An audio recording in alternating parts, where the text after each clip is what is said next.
In project management, it's all about the client. Now look, I have to admit I was dismayed, I was heartbroken, I was crestfallen when PMI dropped the triple constraints from a guide to the project management body of knowledge.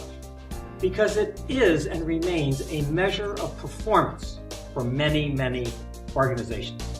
2 weeks ago, I was with an energy services company talking about issues that they had with their projects and with their large initiatives. And this is exactly what they're measured on in their contracts. They're measured by the triple constraints. And it is the measure of performance for scores of organizations working on industrial mega projects, clients in our Middle East region, for example. Mega project, $1.7 billion. It's the core of their decision making. But regardless, isn't the core to success of any project what the client thinks of about the results? Isn't what the client thinks not what the numbers say that determine success? A growing number of people seem to think so. Here's the question. Can a project come in late and over budget and still be successful?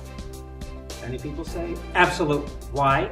Because the project should be measured on the value delivered. And value doesn't necessarily mean the lowest cost or the fastest time. Now, while this may be a trend, I think it may be more of a trend in the literature than in real life. I'm really not sure. Time will tell. I think it's always wise, though, for a project manager to uncover at the outset what the client deems important so we can do a good job of scoping.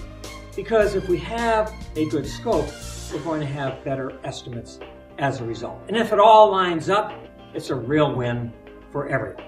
Remember, the concept of value means different things to different people.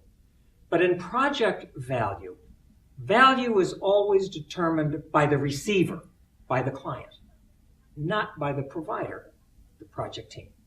Well, thanks very much for joining me today. It's been a pleasure to have you. Let's keep in touch. Let's continue the conversation. This is Leroy Ward. WardWire.com is my blog. I'm all over LinkedIn. I'll connect with darn near anybody. And I also have a Twitter handle too, @WardWired. Hope to meet you face-to-face at the next PM conference.